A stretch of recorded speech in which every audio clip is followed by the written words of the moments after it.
voix douce et solennelle, comme pour conter une légende ancienne. Il était une fois, au cœur de l'immensité céleste, un ange d'une beauté sans égale. Son nom était Lucifer, le porteur de lumière. Imaginez sa splendeur. Il irradiait les cieux de son éclat. Il guidait les cœurs angéliques, et leur musique était d'une beauté indescriptible. Sa voix, puissante et mélodieuse, emplissait tout le royaume des cieux. Dieu lui avait accordé une place de choix, un honneur suprême. Et pourtant, voix basse empreinte de mystère. Pourtant, dans l'ombre de cette gloire éblouissante, une graine de ténèbres germait. L'orgueil, tel un serpent venimeux, commençait à s'insinuer dans le cœur de Lucifer. L'orgueil grandissait en Lucifer, telle une ombre menaçante qui obscurcissait peu à peu sa lumière. Il contemplait sa propre beauté, son intelligence exceptionnelle, sa position privilégiée, et il s'enivrait de sa propre grandeur. Un désir insidieux s'empara de lui, celui de s'élever au-dessus de sa condition, de régner en maître absolu. Il osa se comparer à Dieu lui-même. Aveuglé par son ambition, il rallia à lui une légion d'anges, séduits par ses promesses de liberté et de puissance. Alors, la rébellion éclata dans les cieux, un cataclysme d'une violence inouïe. Lucifer et ses partisans, vaincus, furent précipités dans les ténèbres abyssales. Voix grave, marquée par la tragédie. La chute de Lucifer fut brutale. Un précipice de lumière vers les ténèbres.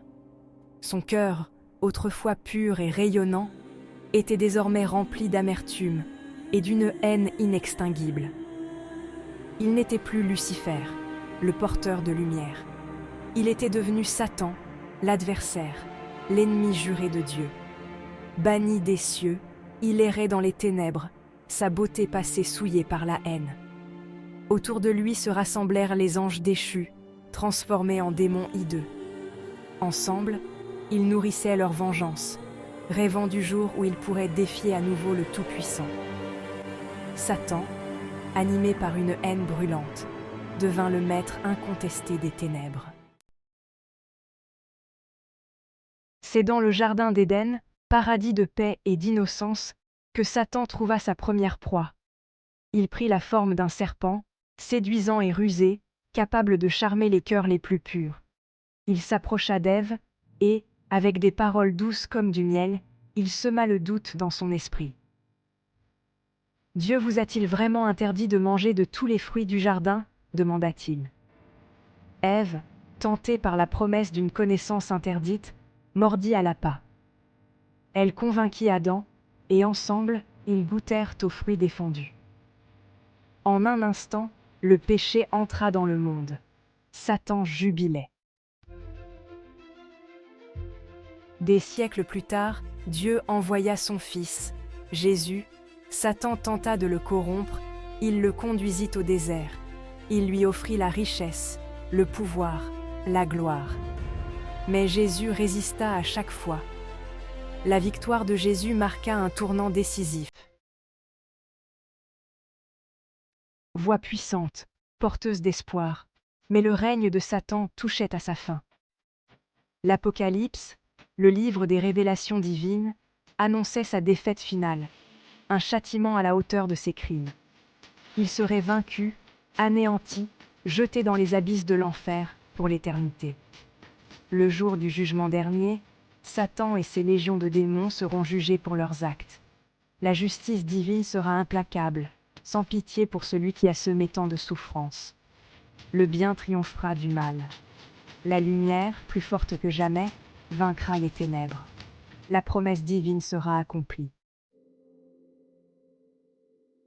L'histoire de Satan est une tragédie, celle d'un ange magnifique consumé par son propre orgueil. Mais elle est aussi porteuse d'espoir, car elle nous rappelle que même dans les ténèbres les plus profondes, la lumière divine peut nous éclairer, nous guider vers le salut. Elle nous enseigne l'importance de l'humilité, de la gratitude envers Dieu et de l'amour inconditionnel. Ne nous laissons pas aveugler par l'orgueil, cette tentation qui guette chaque cœur humain. Choisissons la lumière, la vérité, l'amour. Laissons la lumière divine nous guider vers le salut éternel.